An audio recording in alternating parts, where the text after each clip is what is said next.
Oke guys, sekarang gue mau nge-recap lagi, ngeringkas lagi tahap-tahapnya seperti apa sih interview pramugara-pramugari Vietjet di Vietnam itu.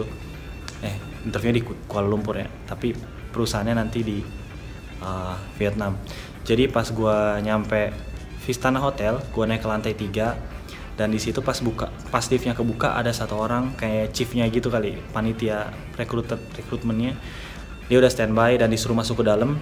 Di dalam jadi ada meja gitu, ada sekitar 2-3 orang standby di situ. Nah, kita pada ngantri di situ. Buat apa? Di meja itu kita bakal submit dokumen kita, dokumen yang udah disuruh bawa di keterangan interviewnya. Nah, pas gue submit dokumen gue, jadi di review lagi sama dia, dilihat lengkap atau enggak, ada yang kurang apa enggak, terus kayak ada yang belum keisi apa enggak. Nah, setelah udah komplit, diambil dokumennya sama dia, terus disuruh tunggu. Jadi gue ngobrol-ngobrol sama orang sekitar, mau nge-video tapi nggak kondusif suasananya, gitu, tanya-tanya gitu. Terus akhirnya nama gue dipanggil dan proses selanjutnya. Nah, proses yang kedua adalah pengukuran tinggi dan berat badan. Jadi udah dipanggil kan per grup gitu, nama gue udah dipanggil dengan nama-nama yang lain, kita jadi segrup gitu. Nah, terus disuruh buka sepatu, keluarin semua yang ada di kantong, handphone, apapun itu gitu, karena mau diukur berat badannya. Dan pertama diukur tinggi badannya. Kurang tahu kalau cewek itu berapa, tapi kalau nggak salah cowok itu 170 minimal. Dan saya 172. Nah, udah diukur gitu, terus setelah pengukuran tinggi badan disuruh keluar. Nah, disuruh keluar, di luar ada timbangan. Nah, di situ disuruh nimbang lagi. Nah, di situ langsung dikasih tahu kamu lolos apa enggak gitu. Jadi kalau lolos nanti dikasih stiker. Stikernya tuh kayak, ntar ya gue ambil dulu. Nah, stikernya tuh kayak begini. Tuh, nanti ditaruh di sini. Tuh masih ada kan? Gitu. Kalau nggak lolos, BMI-nya dicek, nanti dia langsung dikasih tahu. Mohon maaf banget, terima kasih sudah datang, tapi kamu belum memenuhi kriteria yang kami cari gitu. Tapi gue ada cerita di belakang ini. Jadi ada teman gue dari Manado, baru kenalan di situ, baru ketemu di situ. Terus gue lihat pas lagi ngantri, gue lihat si foldernya, mapnya tuh ada buku tabungan BCA. Terus ya kali kan di Malaysia ada orang bawa buku tahapan BCA. Terus gue tanya, are you Indonesian? Terus dia, oh iya Indonesia gitu. Jadi ngobrol deh, terus tanya kerja di mana? Oh di Tangerang, dia ngomongnya Tangerang. Nggak taunya dia kerja di AirAsia juga. Buset dah. Dan jadi ceritanya dia, gue nggak bisa sebut nama karena dia nggak mau disebut namanya. Dia itu tingginya 169. Yang mana batas bawahnya itu 170, minimal 170. Dia nggak lolos.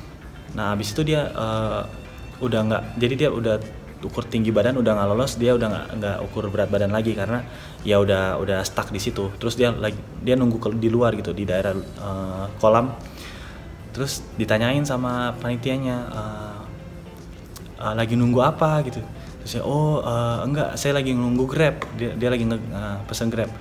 Lagi nunggu Grab. Oh, nggak lolos ya, kenapa? Terus katanya, oh iya, tinggi badan saya 169 gitu, kurang. Tapi setahu saya tinggi badan saya nggak 169. Tapi iya sih, dia nggak 169, mungkin pengukurannya salah gitu. Nggak tahu sih saya, pokoknya dia sih ngakunya bukan 169, tinggi badannya dia 171 kalau nggak salah. Nah, terus sama si panitianya ini, dia bilang, kamu ex-kru ya? Kamu sudah berpengalaman ya? Oh iya, saya masih bekerja di salah satu maskapai gitu. Yang mana maskapainya sama dengan maskapai saya, tapi di Indonesia gitu. Nah, terus ya udah sini ikut saya. Kamu jadi kayak diprioritasin gitu kalau sudah berpengalaman. Langsung nggak ukur berat badan, langsung dia dikasih ini nomor, tapi nomornya jadi kayak nomor belakang gitu. Padahal dia barengan sama saya, submit dokumennya, ukur tinggi berat badannya gitu. Jadi beruntung banget ya dia. Nah, setelah ukur tinggi dan berat badan, tahap selanjutnya adalah tes performance. Nah, katanya sih tes performance, tapi ini bukan performance sih kata saya, ini kayak apa ya, kayak tes, kayak mereka ngelihat kulit kita, nggak tahu itu nama tesnya apa. Cuman mereka sih ngomongnya performance test. gitu. Nah jadi diukur, bukan diukur, disuruh masuk, ditanya-tanyain dikit, bukan interview sih, cuman kayak ngobrol gitu, ditanyain oh dari mana, dari Indonesia gitu. Nah terus ditanya juga, tangannya disuruh kayak gini, terus dilihat kalau mungkin kalau ada scar gitu. Nah terus ditanyain, saya kan ada scar di sini gitu. Terus disuruh putar badan gitu, dilihat belakangnya, terus ditanyain ada tato apa enggak gitu doang sih. Tes performance gampang sih. Nah setelah tes performance atau performance test, si orang-orangnya ini disuruh nunggu lagi di ruangan, di hallnya. Terus dipanggil lagi nama-namanya. Nah yang dipanggil itu disuruh kumpul ke satu area, dan banyak banget ternyata mereka adalah orang yang tereliminasi gitu. Jadi orang yang lolos disuruh tunggu duduk aja gitu. Terus nah waktu itu waktu pas pengumuman si performance test itu udah jam makan siang. Jadi di break makan siang dulu sekitar sejam gitu, sejam break makan siang. Habis itu lanjut lagi dengan namanya talent show kali nggak salah, namanya talent show gitu. Jadi orang-orangnya disuruh duduk kayak bikin lingkaran gitu, tempat duduk, bukan lingkaran, U-shape, dibikin U-shape. Nah terus kayak dikasih congratulations, kalian semua lolos dari sekian ratus orang, dan kalian 40 orang waktu itu yang lolos dari semua serangkaian tes gitu, kalian yang lolos gitu. Dan sekarang adalah multi talent kan. Sekarang ada talent show, dan satu persatu disuruh maju ke depan, entah itu nyanyi entah itu ngedance, entah itu apapun. Nah saya kan bingung tuh ngapain. Nah di video-video saya sebelumnya kan saya ngomongnya coba deh kalian tunjukin kalau kalian punya selling skill, karena ini perusahaan low cost gitu, karena mereka ngejual juga. Tapi entah kenapa pas sudah sampai di depan gue blank. Jadi gue nyanyi lagu Malaysia, nyanyi lagu Siti Nurhaliza yang sebenarnya itu boarding musik di pesawat gue gitu. Jadi kalau lagi boarding dengerin musik itu, jadi gue gitu, orang-orang pada ketawa, mereka pada nyanyi lagu bahasa Inggris, lagu Korea, gue nyanyi lagu kayak gitu, Ting Tang Ting judulnya.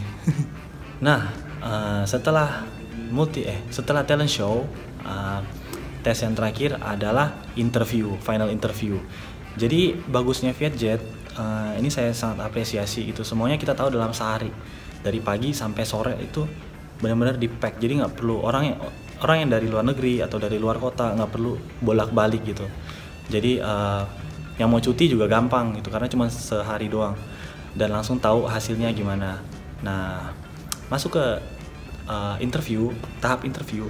Jadi itu ada sekitar 5 orang di dalam ruangan, dengan si kandidatnya ada 1 orang doang. Nah terus ditanyain, oke, yang pertama basic lah, ditanyain tell me about yourself gitu, introduce aja nama, terus pekerjaan sebelumnya apa, masih bekerja atau tidak, backgroundnya sekolah apa gitu, dan ya jelasin aja. Terus hobi gitu gimana. Nah abis itu ditanyain, oh kamu masih bekerja dengan maskapai kamu sekarang ya? Oh iya saya masih bekerja. Nah terus sekarang kamu off atau nyakit gitu? Nyakit, ya kali gue nyakit. Terus gue bilang, oh enggak, ini saya lagi off. Saya kebetulan saya off, jadi saya coba aja. Siapa tahu saya beruntung gitu. Nah terus ditanyain lagi, apa yang kamu tahu tentang Vietjet. Nah sebelum interview tadi saya udah browsing gitu tentang Vietjet apa, terus kehidupan di Vietnam, kamu oke atau enggak, pasti kamu udah browsing juga. Terus saya jawab, ya udah, ya saya suka Vietnam, saya suka makanannya, saya suka cewek-ceweknya juga cantik-cantik gitu. Dan setelah itu ditanyain juga, kalau kamu keterima, kira-kira kontribusi apa yang bisa kamu berikan buat pesawat lagi, buat perusahaan. Ya udah saya jawabnya, ya saya tahu ini ada low cost carrier, jadi saya tahu pasti ada kayak sales on board. Saya akan coba untuk nge-push, saya akan mencoba menggunakan pengalaman saya di maskapai sebelumnya untuk push sales di perusahaan ini gitu.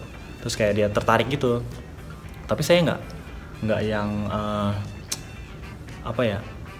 nggak yang ngebet banget gitu, karena saya ke situ cuma buat konten sebenarnya. Jadi ya udah. Tapi guys, tahu nggak, sebelum interview, jadi kan disuruh tunggu gitu 5 orang nunggu di depan pintu. Walaupun saya kerjanya sebagai pramugara, tapi saya juga tetap aja deg-degannya tuh kayak, udah mau giliran gue nih gitu. Jadi sebenarnya kalau kalian gugup, kalau kalian deg-degan itu normal. Jadi santai aja, masuk ke dalam, ngobrol aja. Karena ketika kalian udah ngobrol satu kalimat, udah, habis itu pasti plong gitu.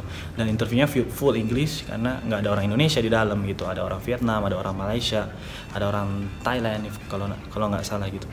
Nah, setelah interview selesai, nggak banyak sih ditanyain interviewnya. Disuruh tunggu lagi. Hasilnya langsung keluar pada hari itu juga, pada saat itu juga. Dan terus yang lolos itu langsung dikasih tahu, oh tahap selanjutnya apa. Tahap selanjutnya tuh kita nanti akan ada tes di KL, tes kayak EPTIS test namanya. EPTIS apa EPTIC test gitu. Itu kayak tes bahasa Inggris dasar gitu. Itu untuk requirement bekerja di Vietnam tuh ada EPTIS testnya. Nah, habis itu nanti bakal di-arrange dan dikasih tahu juga gajinya katanya sekitar, nggak tahu, ada yang ngomong 6.000 ringgit, ada yang ngomong sekitar berapa tuh, 2.000 dolar, tapi bayarnya pakai dolar sih. Saya belum pasti, saya belum bisa confirm gajinya seberapa, tapi katanya akomodasi sama transportasi itu ditanggung. Jadi lumayan banget sih, bikin gua galau. Dan setelah mereka udah kayak diskusi sesama mereka di internal, nah dipanggil lah satu-satu yang lolos gitu, nomor-nomor. Dan gue lolos ke Vietnam. Gue galau. Kenapa? Karena gue baru resign dari AirAsia dan baru keterima di AirAsia X. Dan sekarang waktu gue rekam video ini, gue lagi training di AirAsia X. Dan sepertinya Vietnam itu bulan depan. Dan gue bingung dan gue galau. Tapi ya udah gitulah. Gimana ya, kita lihat nanti lah. Pokoknya intinya gue upload video ini dulu aja, kasih informasi ke kalian tentang stage rekrutmennya di Vietjet kayak gimana. Biarlah gue yang memikirkan Vietjet atau AirAsia. Tolong kasih masukan juga ya, di YouTube boleh, di Instagram boleh. So thank you so much for watching. Kayaknya ini videonya jadi agak panjang ya gitu. Semoga kalian gak bosen gitu. Terima kasih buat para subscriber setia. Ya tolong support video saya ini, karena sebenarnya saya nggak dapat duit dari video ini. Channel saya di blog sama AdSense. Saya pure mau kasih informasi aja ke kalian gitu. Oke, thank you so much for watching and bye bye.